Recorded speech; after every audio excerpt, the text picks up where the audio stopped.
नमस्कार विद्यार्थियों, आज हम फिर एक बार आपके सामने उपस्थित हुए हैं एक नया सा और प्यारा सा टॉपिक लेकर।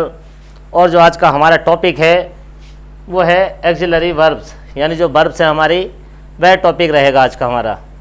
उससे पहले आपको बता दें, जो हमारा ये चैनल है आरके स्टडी कंपटीशन 1, ये ऑल एग्ज़ाम में जितने भी हमारे एग्ज़ाम्स होते हैं उनके लिए आपके लिए यूज़फुल रहेगा अगर आप बेटर हार्ड वर्किंग करते हैं। ठीक है, हमारी इंग्लिश जो कि जिस कॉम्पिटिटिव एग्ज़ाम में आती है आपके लिए बेटर यूज़फुल रहेगी अगर आप अच्छी तरह से उसकी तैयारी कर लेते हैं।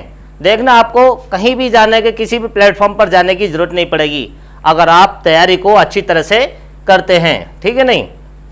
तो चलिए आज का जो हमारा टॉपिक है उस पर बात करते हैं।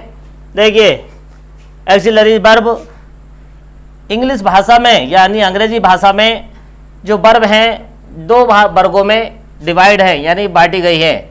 दो भागों में ये बांटी गई है। पहला जो होता है लेक्सिकल वर्ब्स और दूसरा होता है एक्सिलरीज वर्ब।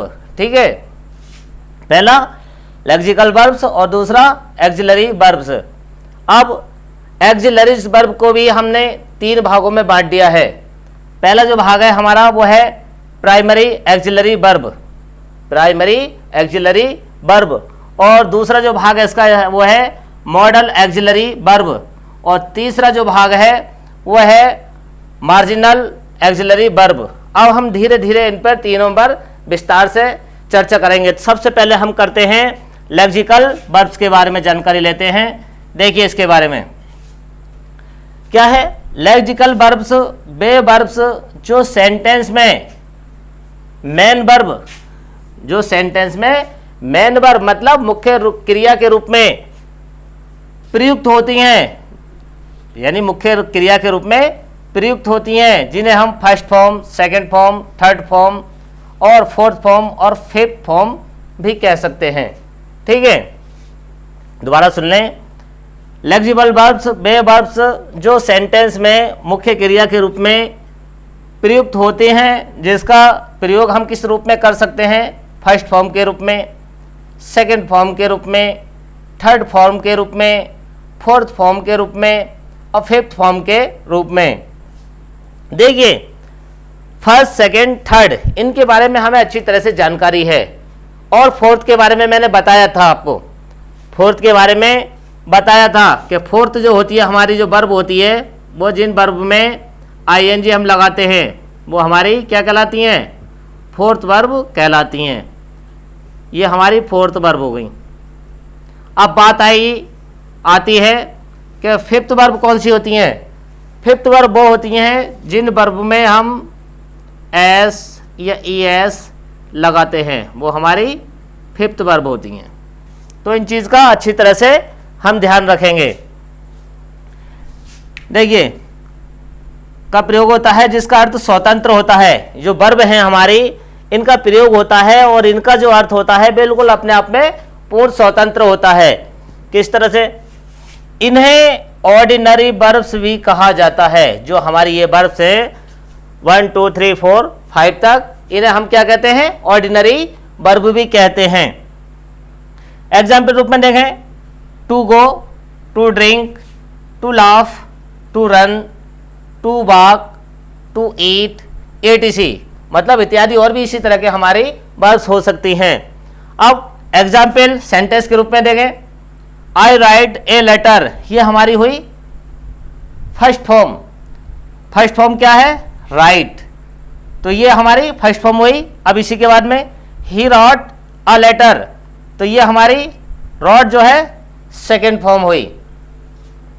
इसके बाद return, he has return a letter, तो ये यहां पर हमारी थर्ड फॉर्म हुई।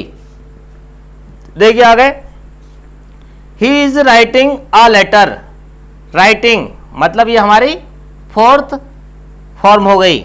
अगला है he writes a letter, writes मतलब ये फिफ्थ फॉर्म हो गई। इन्हीं के बारे में हम पढ़ रहे थे। अब चलिए आगे देखते हैं। चलिए अब देखते हैं आगे।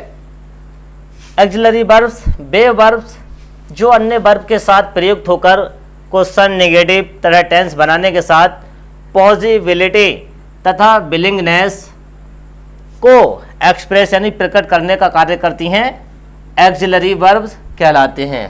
ठीक है, अब इन्हें हम हेल्पिंग वर्ब भी कह सकते हैं या इन्हें हेल्पिंग वर्ब भी कहा जा सकता है। ठीक है, नंबर 1 पर है प्राइमरी एक्सिलरी वर्ब, जो अभी हमने पीछे पढ़ी थी। इनको हमें to do, to have, to be, जो वर्ब इनके अंदर आती हैं उनको हम क्या कहते हैं? Primary auxiliary verb. अब मॉडल एक्सिलरी वर्ब, इनमें आते हैं कैन, कैन की ही सेकंड फॉर्म हमारी क्या होती है? कुड, मे की सेकंड फॉर्म क्या होती है? माइट, सेल की सेकंड फॉर्म क्या होती है? शुड, बिल की सेकंड फॉर्म वुड। अब मस्ट और टू, ये जो हमारी होती हैं मॉडल एक्सिलरी वर्ब होती हैं। ठीक है, अब अगले थर्ड नंबर पर है मार्जिनल एक्सिलरी वर्ब्स। इनमें 3 वर्ब्स आती हैं, जैसे कि यूज टू, नीड और डेयर। इनका ध्यान रखना अच्छी तरह से। एक नोट है, नोट में दे रखा है auxiliary verb am, is, are, has, have, etc का प्रयोग हम क्या करते हैं? मेन वर्ब के रूप में भी हम इन्हें प्रयोग कर सकते हैं। किस तरह से करेंगे? देखिए, I am an advocate, I am an advocate, तो एम का जो प्रयोग हुआ है इसमें मेन वर्ब के रूप में हुआ है। यहां पर मेन वर्ब के रूप में एम ने जो कार्य किया हमारा मेन वर्ब के रूप में कार्य किया है। दूसरा है सी इज अ गुड गर्ल, यहां पर इज का प्रयोग जो हुआ है मेन वर्ब के रूप में हुआ है। अगला है you have a watch, you have a watch, तो यहां पर हैव का प्रयोग मेन वर्ब के रूप में किया गया है।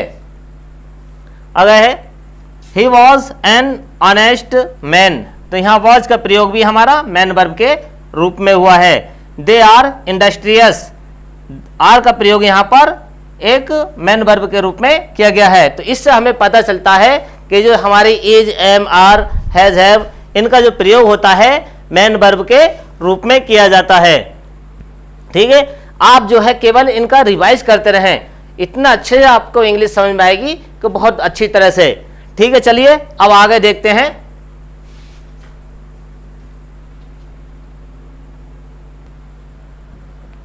चलिए आगे देखते हैं some important facts of auxiliary verbs.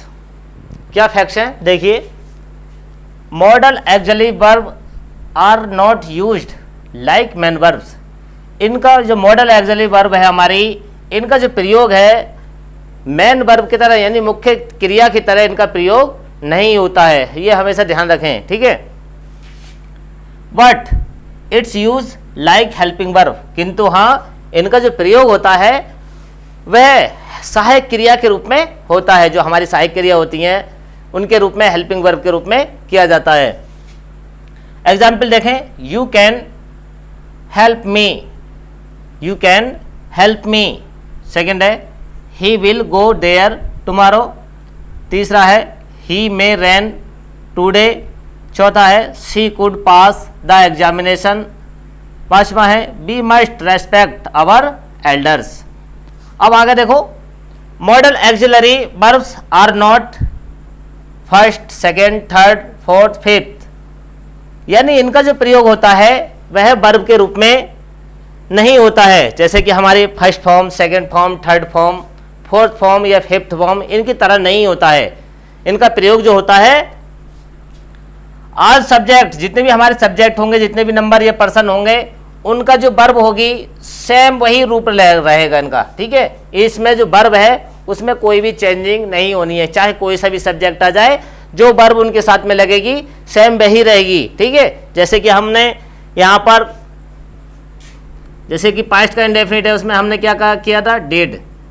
अगर यहाँ पर हम इसके साथ में वर्ब हेल्पिंग यानी मॉडल एक्सिलरी का वर्ब प्रयोग कराएंगे तो यहाँ पर कैन का यूज और फिर डू, मतलब कहने का है कि कोई सा भी सब्जेक्ट आ जाए इसमें चेंजिंग हमारा नहीं होता है। ठीक है, अब देखिए एग्जाम्पल देखिए इसके, आई कैन स्पीक इंग्लिश। देखिए पहले आई के साथ कैन, स्पीक इंग्लिश, अब we can speak English, B के मतलब हम, यू कैन स्पीक इंग्लिश, इनके साथ में भी कोई भी चेंजिंग नहीं हुई है। आगे ही कैन स्पीक इंग्लिश, अगला है दे कैन स्पीक इंग्लिश। कहने का मकसद है जितने भी यहाँ पर सब्जेक्ट आए हैं, दे, ही, यू, बी, आई, इनके साथ में जो हमारी मॉडल ऑक्सिलरी लगी है यहाँ पर, और इनके साथ में जो भी हमारी वर्ब आई है, मेन वर्ब आई है, उनमें कोई भी परिवर्तन नहीं हुआ है। ठीक है, तो आज हमने इन वर्ब्स के बारे में सीखा, और कल को हम जो है इनसे थोड़ा सा बेसिक से थोड़ा हाई लेवल की ओर चलेंगे और समझेंगे आगे विस्तार से कि किस तरह से ये वर्ब्स काम करती हैं। ठीक है, तो कल फिर हम एक नए अंदाज में या नए टॉपिक के साथ में फिर कल उपस्थित होंगे। तो कल तक के लिए धन्यवाद, नमस्कार।